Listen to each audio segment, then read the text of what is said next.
Now, folks, when you go into a branding pen for the first time, if you're a green hand or what we call a gunzel, you are going to flank calves.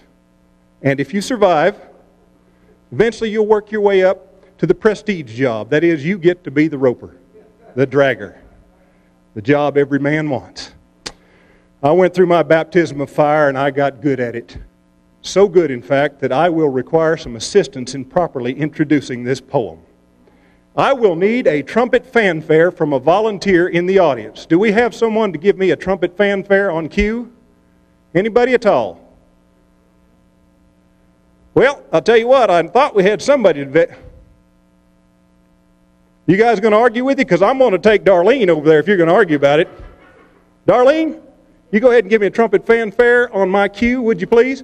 Rest of you folks, please, I would like for you to simulate a drum roll by pounding on the table at my signal. Are we ready?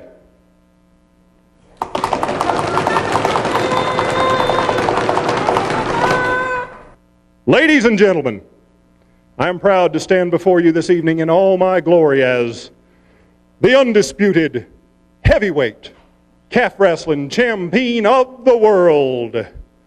I wanted to be a wild puncher and a hand from when God flung the chunk, but I was the essence of ignorance, never knowing nor would I have thunk that catching bullets barehanded was safer, or skydiving minus a chute, compared to the strife and the fear for my life from a four-legged, snotty-nosed brute.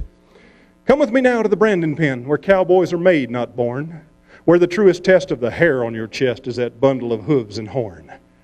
3,000, 5,000, 10,000, ad nauseum, ad infinitum.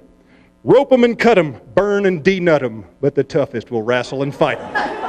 The cow boss growled at me, Gunzel, get ready to wrestle the curs.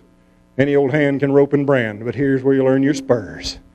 Ante up, you mealy pup, while I'm laying a trap at the heels, for if swinging a rope is your fondest hope, let's cut the deck and deal. I drew me a line in the dirt with my boot and spat in my calloused palm.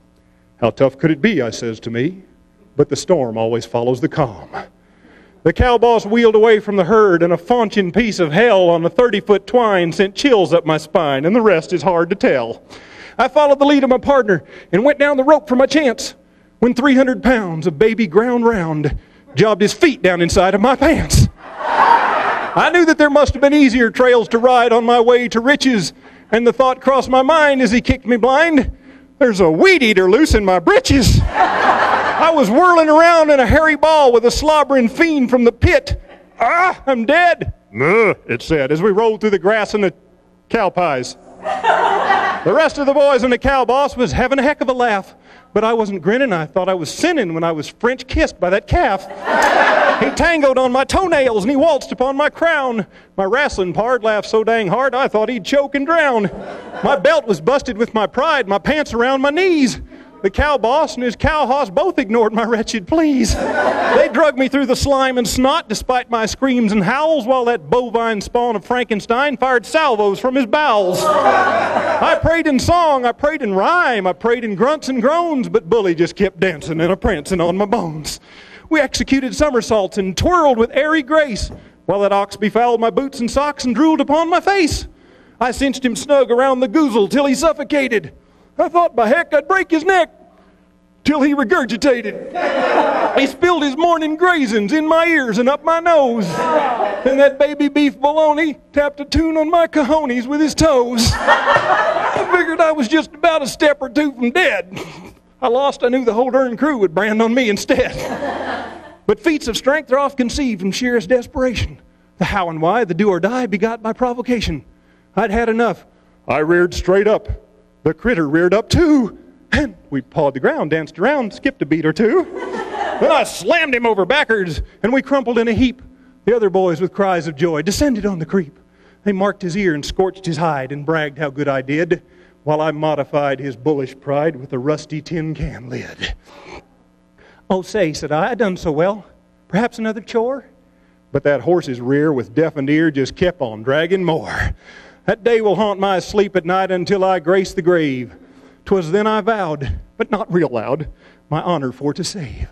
I crawled into my sack that night, a bruised and bloodied shell, with righteous indignation at the foul humiliation I'd befell. Next day, enhancing all that spring, I watched with eagle eye to spy the slick and secret tricks the waddies would apply to bust a ballin' critter till it quivered like a fish. To be the best in all the West was my desire and wish. I delved through esoteric tomes of ancient cowboy lore. With frenzied mind and eyes burned blind, I searched and studied more.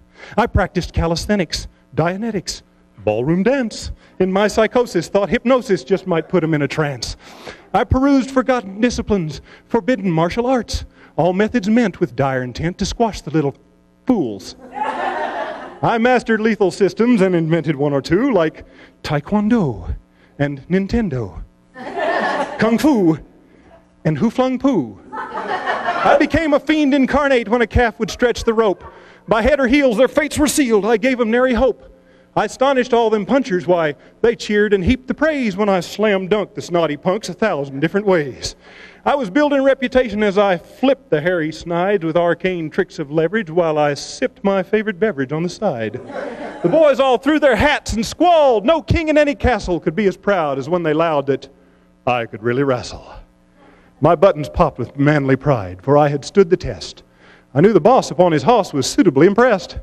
Surely now my time had come to swing the dragger's rope. But hopes and dreams and grander schemes are bubbles made of soap. The cow boss rode up to me and with patronizing eye said, "I've seen the rest, but you're the best I'll see until I die. You've learned your lessons well, my boy, and thanks a mighty heap. But I've got ropers plenty, son, and though this wrestling ain't much fun, the job is yours to keep."